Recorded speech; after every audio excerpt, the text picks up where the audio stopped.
बच्चों, मैंने आपकी क्लास के अंदर जो चैप्टर 8 है वो स्टार्ट कर रखा है। आज की क्लास के अंदर जो चैप्टर 8 है वो कंप्लीट हो जाएगा। तो देखो, पीछे वाली क्लास के अंदर हम लोगों ने जो केंद्रक है उसकी संरचना की बात की थी और साथ ही साथ में ये बताया था कि जो केंद्रक है वो दोहरी झिल्ली युक्त कोशिकांग है। केंद्रक कैसा होता है? दोहरी झिल्ली युक्त कोशिकांग है। केंद्रक के अंदर जो द्रव्य पाया जाता है उसे केंद्रक द्रव्य कहते हैं और इसी केंद्रक द्रव्य के अंदर एक तंतु नुमा जाल पाया जा रहा है। तो केंद्रक द्रव्य के अंदर ये जो तंतु नुमा जाल पाया जाता है जिसे क्रोमेटिन कहते हैं। जिसे क्या कहते हैं? क्रोमेटिन। ठीक है, ये शब्द किसका दिया हुआ है? फ्लेमिंग का। फ्लेमिंग का दिया हुआ है, ये ध्यान रखना। ये शब्द किसका दिया हुआ है? फ्लेमिंग ने दिया था। बात रह जाएगी याद कि केंद्रक द्रव्य के अंदर एक तंतुओं का जाल पाया जाता है। वो जो तंतुओं का जाल पाया जाता है उसे क्या कहते हैं? क्रोमेटिन कहते हैं। ये शब्द किसका दिया हुआ है? फ्लेमिंग का दिया हुआ है। किसने दिया था? फ्लेमिंग का दिया हुआ है। ये जो क्रोमेटिन है ये है क्या? ये आगे जाकर के जब कोशिका विभाजन, तो ये गुणसूत्र का ही रूप होता है। ये गुणसूत्र ही है और हकीकत में क्रोमेटिन या गुणसूत्र होते क्या है? DNA plus protein. तो डीएनए और प्रोटीन को क्या कहते हैं? गुणसूत्र या क्रोमेटिन कहते हैं। डीएनए क्या है? आनुवांशिक पदार्थ जो कहाँ पाया जाता है? केंद्रक में पाया जाता है। तो आपसे पूछ कि क्रोमेटिन या गुणसूत्र क्या है तो क्या कह दो? डीएनए और प्रोटीन जो होते हैं उन्हें गुणसूत्र या क्रोमेटिन कहते हैं। इसमें प्रोटीन दो प्रकार के होते हैं। एक प्रोटीन को अपन कहते हैं हिस्टोन प्रोटीन। ठीक है, एक प्रोटीन को अपन कहते हैं non histone protein. Non histone protein, ये लो, हिस्टोन प्रोटीन और नॉन हिस्टोन प्रोटीन याद रह जाएगा। क्रोमेटिन द्रव्य में पाया जाने वाला एक जालक होता है जो डीएनए और प्रोटीन का बना हुआ है। इसमें जो प्रोटीन है वो हिस्टोन और नॉन हिस्टोन प्रकार के होते हैं। अब सुनो, ये जो जाल पाया जाता है वो इस प्रकार पाया जा रहा है केंद्रक में ऐसे। अब ये कहीं कहीं तो बहुत ज़्यादा कुंडलित है और कहीं कहीं कम कुंडलित है, ऐसे पाया जा रहा है। क्या क्रोमेटिन या गुणसूत्र ही तो है ये। अब एक हेज वैज्ञानिक आते हैं, एक वैज्ञानिक थे हेज। उन्होंने क्या किया कि रंग के आधार पर इन जो क्रोमेटिन है उसको दो भागों में विभाजित किया। उसने क्या किया? रंजक लिया। रंजक एक तरल कलर को कहते हैं। तरल जो कलर होता है, रंग होता है ना, रंग, और लेकिन वो रंगीन है। कोई लाल है, कोई पीला है, कोई हरा है, कोई नीला है। इस प्रकार से रंग तो है लेकिन तरल अवस्था में पाया जाता है, तब उसे क्या कह देते हैं? रंजक कह देते हैं। तो ईमेल हेज ने क्या किया? सुनो, रंग लिया और इसके ऊपर उड़ेल दिया और सूक्ष्मदर्शी के नीचे देखा। तो उसने क्या देखा कि जो मैंने रंग लिया है वो रंग कुछ स्थानों पर तो हल्का है, वो रंग कुछ स्थानों पे तो कैसा दिखाई दे रहा है? हल्का दिखाई दे रहा है। एक मिनट, कुछ स्थानों पर तो वो रंग कैसा है? हल्का है और कुछ स्थानों पे वो रंग कैसा है? गहरा है। अरे मान लो एक रस्सी है, मैं आपको बताऊँ, आपने एक रस्सी को बहुत सारा गुच्छा बना करके एक जगह रख दिया और उसी का कुछ पार्ट आपने ऐसे फैला के रख दिया और उस पे लगे स्याही डाल दो। जहाँ आपने गुच्छा रखा था वहाँ पे स्याही का रंग ज़्यादा, पूरी स्याही एक जगह इकट्ठी हो गई, और जहाँ आपने फैला के रखा है वहाँ थोड़ी थोड़ी स्याही जाएगी। तो यही काम यहाँ हुआ कि जो कम कुंडलित थे, जो क्षेत्र क्या था? कम कुंडलित था, वो हल्के रंग का हुआ, और जो क्षेत्र ज़्यादा कुंडलित था वो किस रंग का हो गया? गहरे रंग का हो गया। बात समझ में आई? तो रंग के आधार पर इसने क्रोमेटिन को दो भागों में विभाजित किया। एक विभाजन को इसने कहा यूक्रोमेटिन और एक को कहा हेटेरोक्रोमेटिन। क्रोमेटिन दो प्रकार की हैं, यूक्रोमेटिन और एक है हेटेरोक्रोमेटिन। क्रोमेटिन सुनो, जो ज्यादा कुंडलित है, ऐसे ही तो था, ऐसे जो ज्यादा कुंडलित है, जो ज्यादा कुंडलित है, तो हेटेरोक्रोमेट तो क्या थे, कुंडलित अधिक थे, कुंडलित अधिक थे। और जो कम कुंडलित भाग था उसे कह दिया यूक्रोमेटिन, कम कुंडलित भाग। अब अगर इसके ऊपर आप रंजक डालोगे, रंग डालोगे, तो इसमें रंग ज्यादा आएगा, तो अधिक रंजित हुए, अधिक रंजित हुए। इन पे जब रंग डाला तो कम रंजित हुए, कम रंजित हुए। ठीक है, अब सुनो, ये क्रोमेटिन ही है, गुणसूत्र ही है, एक पीढ़ी से दूसरी पीढ़ी में स्थानांतरित होते हैं। अरे एक पीढ़ी से दूसरी पीढ़ी में जाने का काम किसका है, गुणसूत्र का ही तो होता है। तो जो अधिक कुंडलित है वो कम स्थानांतरित हुए, जो अधिक कुंडलित है वो कम स्थानांतरित हुए, और जो कम कुंडलित है वो ज्यादा स्थानांतरित हुए, ज्यादा स्थानांतरित हुए। अतः यूक्रोमेटिक है वो अधिक सक्रिय है और ये कम सक्रिय है। क्रोमेटिन शब्द फ्लेमिंग ने डिस्कवर किया था इन सभी चीजों को। हेस ने इसे दो भागों में विभाजित किया रंजक के आधार पर, यूक्रोमेटिन और हेटेरोक्रोमेटिन। यूक्रोमेटिन अधिक विकसित होते हैं जबकि हेटेरोक्रोमेटिन कम विकसित होते हैं। जो जितना ज्यादा कुंडलित होगा वो उतना ही कम विकसित होता है। बस इतनी सी बात। जो कम कुंडलित है वो कम रंग के हुए और ज्यादा लक्षणों को लेके जाते हैं एक पीढ़ी से दूसरी पीढ़ी में, और ये अधिक कुंडलित है, अधिक रंग के हो गए, लेकिन स्थानांतरण इनका क्या हुआ था, कम हुआ था। तो दोनों याद रखना, यूक्रोमेटिन और हेटेरोक्रोमेटिन, ये सूक्ष्मदर्शी की सहायता से दिखाई देते हैं। ठीक है, सूक्ष्मदर्शी की सहायता से दिखाई देंगे। फिर हम बात करते हैं, जब एक कोशिका विभाजित होती है तो यही क्रोमेटिन छोटे छोटे टुकड़ों में टूट करके गुणसूत्र का रूप ले लेते हैं। किसका रूप ले लेते हैं, गुणसूत्र। ये लो, अब ये जो गुणसूत्र की संरचना कैसी है सुनो, ये संरचना है गुणसूत्र, ये गुणसूत्र है, इसे कहते हैं गुणसूत्र। गुणसूत्र में दो तो भुजाएं हैं और एक गुणसूत्र बिंदु कहलाता है मध्य का। तो ये जो भुजाएं उसे अर्ध गुणसूत्र कहते हैं या इसे कहते हैं क्रोमेटिड। तो ये रहा क्रोमेटिड और ये रहा क्रोमेटिड। एक गुणसूत्र में कितने क्रोमेटिड होते हैं, दो।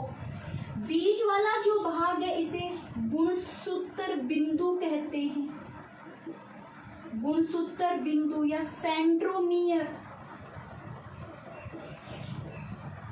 सेंट्रोमियर कहते हैं। बात समझ सुनो, जैसे मान लो पहले जाल था, ऐसे था ना, अब ये ऐसे टूट गया, ऐसे टूट गया। अब टूटने पे जो सबसे पहले जो बीच में जो दबाव आएगा, मान लो ऐसे, तो अंदर की तरफ दबाव चला गया, इसका एक भाग ऊपर रह गया, एक भाग नीचे हो गया। ऐसे होगा ना कि बिल्कुल सीधी कोई चीज है, बीच में से दबाव आ गया, तो बीच में से दबाव आने पे एक भाग ऊपर एक भाग नीचे।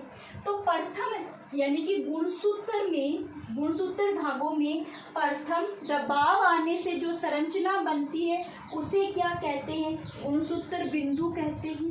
गुणसूत्र बिंदु से दोनों अर्ध गुणसूत्र जुड़े हुए रहते हैं। ठीक है, अब ये जो गुणसूत्र बिंदु है ना, सॉरी अर्ध गुणसूत्र, इस पे और ऐसे छोटे छोटे धागे हैं, ऐसे बात समझ में आ गई। और ये छोटे छोटे धागे मिल करके ही क्या बनाते हैं, अर्ध गुणसूत्र बनाते। छोटे छोटे धागे हैं और छोटे छोटे धागे मिल करके क्या बनाते हैं, अर्ध गुणसूत्र बनाते हैं। ये क्या बन गया, अर्ध गुणसूत्र बन गया ना अर्ध गुणसूत्र। अब ये जो अर्ध गुणसूत्र है, इन अर्ध गुणसूत्र के ऊपर भी छोटे छोटे और कण पाए जाते हैं, ऐसे छोटे छोटे कण पाए जाते हैं। इन छोटे छोटे कणों को तो कहते हैं जीन। जोहानसन ने इन छोटे छोटे कणों को क्या कहा था? जीन कहा था। और यही जीन है जिसे क्या कहते हैं? अनुवांशिक इकाई कहते हैं। 46 गुणसूत्र होते एक कोशिका में और असंख्य जीन पाए जाते हैं जिन्हें अनुवांशिक इकाई कहते हैं। और यही है वो जीन जो लक्षण के लिए जिम्मेवार होते हैं। जैसे हमारी आँखों का रंग कैसा है, किसी का काल है ना, किस आइरिस है ना, अंदर वाला आइरिस है, किसी की काली होता है, किसी का भूरा होता है। ये सब लक्षण किसके हैं? इन जीन से ही तो आ रहे। हमारे अंदर जो भी लक्षण है सब जीन के हैं, इसलिए जीन को क्या कहते हैं? अनुवांशिक इकाई कहते हैं। और जीन कहाँ पाए जा रहे हैं? इन गुणसूत्र पर पाए जाते हैं। गुणसूत्र के दो, एक भुजा को क्या कहते हैं? अर्ध गुणसूत्र। तो अर्ध गुणसूत्र बात समझ में आ गई? देखो तो इतना इधर फटाफट मैं गुणसूत्र की संरचना की बात कर रही हूँ। और दोनों भुजा किससे जुड़ी है? गुणसूत्र बिंदु से जुड़ी है। क्या क्या पढ़ा? अर्ध गुणसूत्र किसे कहते हैं? एक अर्ध गुणसूत्र पर छोटे छोटे धागे नुमा संरचना मिलकर के अर्ध गुणसूत्र बनाती है। अर्ध गुणसूत्र पर छोटे छोटे कण पाए जाते हैं जिन्हें जीन कहते हैं। और जीन सब जोहानसन ने दिया था। यही वो जीन है जो अनुवांशिक इकाई है जिनमें लक्षण पाए जाते हैं। दोनों भुजा जिससे जुड़ते उसे गुणसूत्र बिंदु कहते हैं। ये जो गुणसूत्र बिंदु है इसके चारों तरफ एक पट्टी पाई जाती है। तो गुणसूत्र बिंदु के चारों तरफ जो पट्टी पाई जाती है उसे क्रोमेटोफोर कहते हैं। ठीक है बच्चों, पढ़ लो जल्दी से, एक बार फिर आगे और पढ़ा दूँ। जल्दी से देख लो जो पढ़ाया है मैंने, जो बता दिया वो जल्दी से देख लो। पढ़ा दूँ आगे? ठीक है चलो। फिर उसके बाद में ये जो गुणसूत्र बिंदु वाली जो पट्टी है इसी से क्या जुड़ते हैं? जब कोशिका विभाजित होगी तो विभाजन के समय तर्कु तंतु जुड़ेंगे। यहाँ से तर्कु तंतु जुड़ जाएंगे। देख लो फटाफट, जल्दी से देख लो। मैं हट गई एक बार, फटाफट देख लो, जल्दी जल्दी काम पूरा करो फटाफट। हो गया? अच्छा, पट्टी का नाम नहीं पता है क्या? काइनेटोकोर। इस पट्टी का नाम है काइनेटोकोर। काइनेटोकोर। और इसी काइनेटोकोर, ये जैसे गुणसूत्र बिंदु, ये काइनेटोकोर, और इसी काइनेटोकोर से क्या बने? तर्कु तंतु। याद है क्या तारकाय पढ़ाया था? तब क्या कहा था? जो तारकाय समीपस्थ तारकाय किसका निर्माण करती है? तर्कु तंतु का निर्माण करती है। तो यही है वो तर्कु तंतु जो कोशिका विभाजन के समय काम आएंगे। ठीक है, अब सुनो क्या कहा मैंने। जैसे ही पूरा धागा था, इस धागे को बीच में से दबाव पड़ गया। धागे में जब बीच में से दबाव आ जाता तो प्राथमिक संकीर्ण कहते हैं। और प्राथमिक संकीर्ण ही क्या कहलाता है? गुणसूत्र बिंदु कहलाता है। अब ये दबाव यहाँ आ जाए, यहाँ आ जाए, यहाँ आ जाए, कहीं पर भी आ जाए, कोई दिक्कत नहीं। अब कभी कभी क्या होता है कि प्राथमिक संकीर्ण तो बन जाता है, प्राथमिक संकीर्ण तो बन जाता है, लेकिन कई बार एक और दबाव भी आ जाता है। कुछ बार, कभी कभी, हमेशा नहीं, कभी कभी एक दबाव और भी आ जाता है। जैसे ऊपर वाले में आ जाए, नीचे वाले में आ जाए, जिसको क्या कहते हैं? द्वितीयक संकीर्ण कहते हैं। द्वितीयक संकीर्ण कहते हैं। द्वितीयक संकीर्ण की अंतिम जो भाग है इसको टीलोमियर कहते हैं। टीलोमियर, ये रहा टीलोमियर।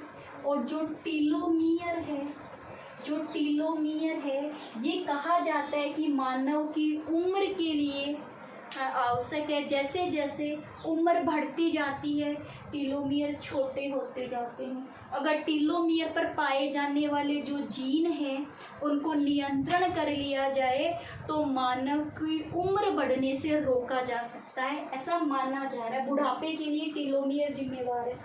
ठीक है, बस इतनी सी बात आपको ये ध्यान में रखने की। एक अर्ध गुणसूत्र है, ये बीच वाला भाग गुणसूत्र बिंदु कहलाता है। ये हो गया द्वितीयक सहकरण बन गया। यहाँ पर एक पट्टी पाई जाती जिसे काइनेटोकोर कहते हैं और इससे क्या बने, तक्कु तंतु बने हुए। अब एक छोटी सी बात और बच गई है हमारे पास में, क्या बच गई वो देखो। गुणसूत्र बिंदु के आधार पर, गुणसूत्र बिंदु के आधार पर गुणसूत्र के प्रकार, 4 प्रकार है, फटाफट देख लो बस जल्दी जल्दी। अब पहले देखो, सबसे पहले ये कि ये है गुणसूत्र बिंदु। गुणसूत्र बिंदु बिल्कुल बीच में है और जैसे मान लो गुणसूत्र जो बिंदु वो तो बीच में है और इससे भुजाएं लगी हुई है, यानी गुणसूत्र बिंदु कहाँ है, बीच में, और यहाँ पर क्या लगी हुई है, भुजाएं लगी हुई है। तो कौन सा आकार बन गया, वी आकार बन गया। जब गुणसूत्र बिंदु तो मध्य में है और पार्श्व में इसकी भुजाएं लगी हुई होती है, इसे कहते हैं मध्य केंद्र की। याद रखना किस आकार की होती है, वी आकार की। गुणसूत्र बिंदु भुजाओं के मध्य में पाया जाता है, वी आकार होता है इनका। फिर कई बार क्या होता है कि जो गुणसूत्र, ये जो भुजाएं हैं वो गुणसूत्र बिंदु के मध्य से थोड़ी सी खिसक जाती है, गुणसूत्र बिंदु के मध्य से थोड़ी सी खिसक जाती है, थोड़ी सी खिसक जाती है और बन जाता है एल आकार। गुणसूत्र किस आकार के हो जाते हैं, एल आकार के हो जाते हैं, जिसे उपमध्य केंद्र की कहते हैं, उपमध्य केंद्र की कहते हैं। यानी कि जो भुजाएं हैं वो गुणसूत्र बिंदु से थोड़ी, सिरे से थोड़ी अलग खिसक गई है। ये तो सिरे पर हैं और ये सिरे से थोड़ी सी खिसक जाती है। एक भुजा थोड़ी बड़ी और एक भुजा थोड़ी सी छोटी होती है, उपमध्य केंद्र की कहते हैं। तीसरी अवस्था के अंदर बिल्कुल मध्य से बिल्कुल हटने लगी है, एक भुजा बहुत छोटी और एक भुजा बहुत बड़ी हो जाती है। मध्य से थोड़ी हटने लगी है, एक भुजा थोड़ी छोटी, एक भुजा थोड़ी बड़ी हो जाती है और जे आकार बनता है। क्या बनता है, जे आकार बन जाता है, इसे उपशीर्षक कहते हैं, उपशीर्षक। अरे पहले मध्य में थी, पहले मध्य में थी, मध्य से थोड़ी खिसक करके सिरों की तरफ चली गई, अब बिल्कुल सिरों पर आ चुकी है तो उपशीर्षक कहते हैं। इसमें एक भुजा काफी बड़ी होती है, एक भुजा काफी छोटी होती है, उपशीर्षक कहा जाता है। अब लास्ट में क्या है कि जो भुजा वो बिल्कुल सिरे, मैं थोड़े से सिरे से अलग बना दूं क्या, ये ऐसे बना, थोड़ी सिरे से अलग बना दूंगी, थोड़ी सिरे से अलग हो गई। अब ये बिल्कुल सिरे पे आ जाती है और एक भुजा गायब हो जाती है, केवल एक ही भुजा, क्योंकि भुजा कहाँ आ गई, सिरे पर आ गई है और एक भुजा गायब हो चुकी है। आई आकार दिखाई दे रहा है, आई आकार दिखाई दे रहा है, सिरे पर है, कहाँ क्या है, तो अंतः केंद्र की कहते हैं, अंतः केंद्र की कहते हैं। सुनो, सबसे पहले अगर मध्य में है तो मध्य केंद्र की, मध्य से थोड़ी अलग है उपकेंद्र की प्रकार के गुणसूत्र। अगर सिरे से थोड़ी हट करके उपशीर्षक और सिरे पे है तो अंतः शीर्षक, इस पे सिरे पे होंगी भुजाएं और एक ही भुजा दिखाई देगी, एक भुजा गायब हो जाएगी। बात समझ में आ गई। तो ये प्रकार थे गुणसूत्र के, गुणसूत्र बिंदु के आधार पर। गुणसूत्र आनुवांशिक वाहक है, आनुवांशिक वाहक कहते हैं, क्योंकि गुणसूत्र पर ही क्या पाए जाते हैं, जीन पाए जाते हैं और जीन को आनुवांशिक इकाई कहते हैं, इनको आनुवांशिक वाहक कहते हैं। बात समझ में आ गई। एक बार देख लो फटाफट, एक बार जल्दी से देख लो, जल्दी जल्दी देख लो, मैं हट चुकी हूँ, जल्दी से देख लो, जल्दी से देख लो।